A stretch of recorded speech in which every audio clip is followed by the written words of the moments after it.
ప్రియమైన దేవుని పిల్లలారా, ప్రభువైన యేసుక్రీస్తు వారి పేరట మీ అందరికీ వందనాలు. ప్రభువు పేరట మీ అందరికీ శుభములు, దీవెనలు కలుగునుగాక. ఈ ఉదయకాలం పరిశుద్ధ గ్రంథము నుండి దేవుని వాక్యాన్ని చదువుకుందాము. ద్వితీయోపదేశ కాండము 28వ అధ్యాయము 12వ వచనాన్ని చదువుకుందాం. యెహోవా ఆకాశమును తన మంచి ధననిధిని తెరుచును. దేవుడు తన మాటలు మనందరి కొరకు దీవించునుగాక. ఆమేన్.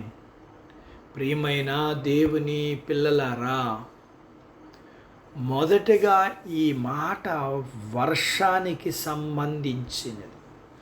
దేవుడు తగిన కాలములో వర్షాన్ని కురిపిస్తాడు. దేవుడు తన ప్రజల మీద కుమ్మరించే పరలోకపు ఆశీర్వాదాలకు సూచనగా ఈ వాక్యం ఉంది. ప్రభువారి యొక్క స్వాస్థ్యం మీద విస్తారమైన ఆదరణ వర్షాన్ని కుమ్మరిస్తాడు. దేవుని జల నిధులు తెరవటం కేవలం గొప్ప ప్రవక్త అయిన ఏలియా లాంటి వాళ్ళకే సాధ్యమని సాధారణంగా అనుకుంటాం, కానీ ఇది నిజం కాదు. ఈ వాగ్దానం ఇశ్రాయేలులకు వర్తిస్తుంది. నిజం చెప్పాలి అంటే ప్రతి ఇశ్రాయేలీలకు వర్తిస్తుంది. ప్రియా దేవుని బిడ్డ, యెహోవా ఆకాశమును తన మంచి ధన నిధిని తెరుచును. ఆకాశం తెరవబడ్డం నువ్వు కూడా చూస్తావు. నీ చేతిని చాపి ఆ ధన నిధిలో నుండి నీ భాగాన్ని నీవు తీసుకుంటావు. ఇంకా తర్వాత నీ చుట్టూ ఉన్న నీ సహోదరుల కోసం కూడా తీసుకుంటావు. ఇది ఎలా సాధ్యమంటే, క్రీస్తులో నువ్వు నిలిచి ఉంటే, ఆయన మాటలు నీలో నిలిచి ఉంటే, నీకేది ఇష్టమో అడుగు, అప్పుడు నీకు ప్రభువారు తప్పనిసరిగా అనుగ్రహిస్తారు. ఆయన ధననిధిలో ఎంత ధనముందో మనకు అర్థం కాకపోయినా మన విశ్వాస పరిమాణం చొప్పున తన ధననిధులను తెరచి మనకు అనుగ్రహిస్తారు. ఇంకా ఖచ్చితంగా ప్రభు యొక్క ధన నిబంధన ధననిధులను ఇంకా నువ్వు పూర్తిగా అనుభవించలేదు. ఆయన మన హృదయాన్ని తన ప్రేమతో నింపివేస్తాడు. అయితే మనం ఈరోజు ఆయన వాగ్దానాన్ని నమ్మి ఆయన స్వరాన్ని జాగ్రత్తగా వింటూ ఆయన చిత్తానికి లోబడాలి. అప్పుడు ప్రభువును బట్టి ఆయన మహిమైశ్వర్యం మన సొంతం అవుతుంది.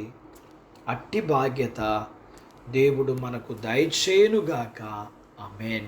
దేవుడు తన మాటలు మన కొరకు దీవించునుగాక.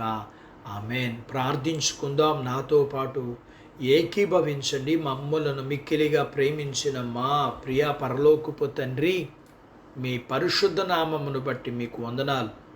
ఈ ఉదయకాలం మీ పాదాల దగ్గర మీ లేఖనాన్ని నేర్చుకోవడానికి సహాయం చేశారు. మీది మీ ధననిధులు, మీకు కలిగిన మహిమైశ్వర్యం అంత మాదే కదా. దానికి మేము మీ యందు విశ్వాసం ఉంచి మీ యొక్క వాగ్దానాలను నమ్మి మీకు విధేయులమై మీ చిత్తానికి లోబడుతూ మీ మహిమైశ్వర్యములో మా ప్రతి అవసరమును పొందుకునే బాధ్యత మాకు దయచేయండి. మీ పిల్లలను కలిగినంతటిని దీవించండి.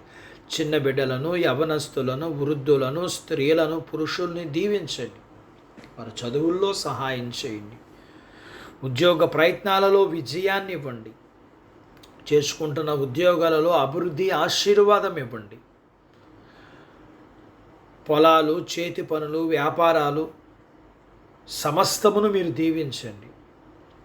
వివాహము కాని వారికి అవ్వటానికి, అయిన వారికి గర్భఫలములు లేకుండా ఉన్నవారికి గర్భఫలములు, గర్భము కలిగిన వారికి సుఖమైన ప్రసూతి ఇవ్వండి. ప్రసూతి అయిన తల్లి పిల్లలకు ఆరోగ్యాలు ఇవ్వండి.